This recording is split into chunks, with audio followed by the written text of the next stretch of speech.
the people who say that they're watching The West Wing, well, I think what they're loving is they love spending time with these characters. But the other thing that they're loving is simply the sight and sound of competence.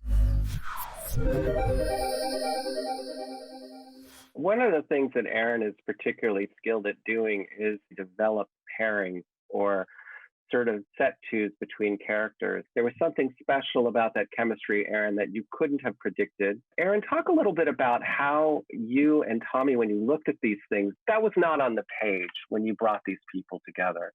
You can't know that in advance. What we knew was that we had an extraordinary cast, that each actor was great. So you're cooking a meal, and we knew that we had just the very best ingredients set out on the kitchen counter. The chemistry, the electricity, it was really something. And you know, that whole first season was kind of us learning how to do the show. It was almost like we were in previews for a year, and though I'll say that during that preview period, we did some pretty good shows.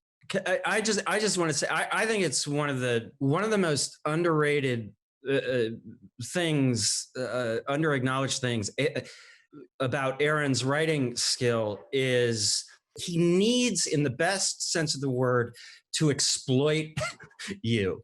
And so he looks at a creature like Allison and goes, oh, I can do the comedy. I can do the heartbreaking stuff. He's in love with the actors and really intuitively connects with them.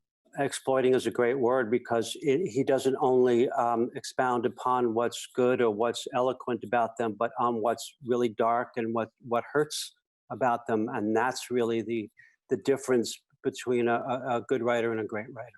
And he also, the other thing that's really important that used to drive me mad, but he felt like every instrument always needed a solo in every episode. It was like, I don't know if he did it when he finished, he would write, he would count the number of lines everybody had or what he did, but it was really important to him that everybody got to play. And that to me is an unbelievably unique talent. There's another way to look at that, which is that everyone has a voice. And I think as an audience, people want to, okay, what is Brad thinking about this right now? We want to hear that. What's Janelle's comment going to be? What's Allison going to come in and ride through this stuff? It's part of the elements of great story that all the voices needed to be heard at some point or another. I serve at the pleasure of the President of the United States. Yeah? I serve at the pleasure of the President. I serve at the pleasure of President Bartlett. Toby? I serve at the pleasure of the President. It's interesting, I think, also because you had a bit of the luxury, although you worked incredible hours, the luxury of time to let the characters kind of develop into pretty complicated people. There's no single character on The West Wing that's totally lovable. Everybody has some warts. I think Toby's totally lovable. I'm sorry. I don't think there's any down quality whatsoever. Perfectly sweet, man. Especially his humility. Yes.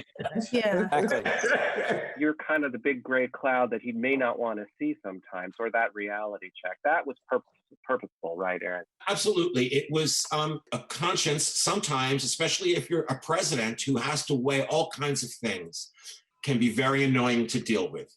Annoying is too facile a word. Very tough to deal with because Bartlett knows Toby's right. Okay, but Bartlett also knows the world is bigger and harder than you're making it out to be. And Toby's saying, when it comes to right or wrong. Here's what happened. When we were casting in the pilot script, which was all we had, there wasn't enough for CJ and Toby for us to really put the actors through their paces. So Tommy said, listen, why don't you write a scene or two with Toby and CJ? Don't worry about what happened before it, what happened after it, just a scene that they can audition with. So I did. I think it was 2 scenes, but they were pretty good scenes. And they raised some questions. So that audition scene that I wrote turned into what we see between the two of them in The Crackpots and These Women. And then from then on, Toby became this kind of, Marlee's ghost to Bartlett. I hope you all have your Tobys in your various sheltering in places. Well, I have wanted Richard. to-